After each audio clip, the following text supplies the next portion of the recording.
He's one of rugby league's greatest talents, but Tom Trbojevic has revealed that he doubted he still had what it takes to succeed in the NRL. It's why the fullback offered to take a pay cut, which was ultimately knocked back by the game's bosses.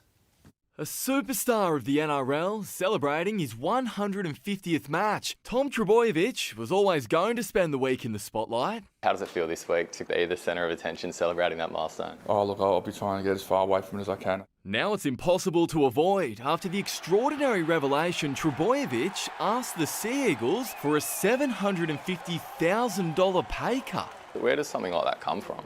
It's more around that we've got some quality players here that we want to keep here, and you want to just build the best squad you can. When you sit on the sideline, not being able to perform the way you want to, kind of comes on the back of that. The move blindsided his teammates. What he's done for this club over the last few years, it's the price tag is very well deserved. It shows how tough Trbojevic's latest injury was. When he tore his hamstring in round 10, Trbojevic had played just 28 games over 3 seasons. You do question, I guess, a bit of whether you have a place in the game anymore. A little bit when you are sitting on the sideline, it is tough.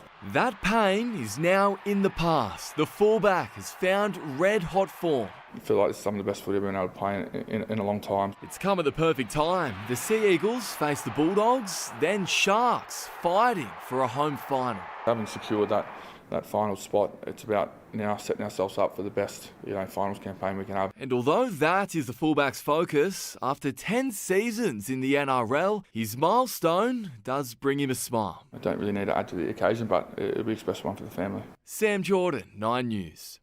Well, the Sharks have a milestone man of their own to celebrate this weekend, with skipper Cameron McInnes playing his 200th game. That clash with the Warriors could also see the return of halfback Nico Hines, who's been named in the extended squad 2 months after leg surgery.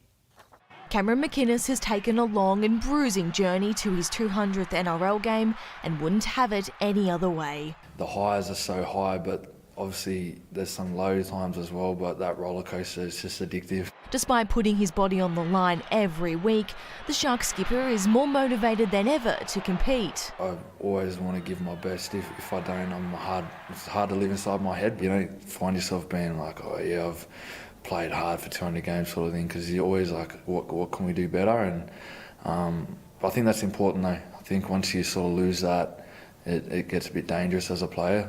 McInnes wears his heart on his sleeve on the field, but admits a special presentation by his autistic son Talanoa may cause a rare display of emotion off it. And he's got a speech written for me that he's going to say when I get my jersey presented, so which would be cool. I remember when we had the kids, my partner would say, "Why didn't you cry?" Like I'd be like I wanted to. I'm sorry, I couldn't do it. So maybe this week it might get me. Jared Waria-Hargrave's time as a Rooster is running out, accepting another 3-match suspension.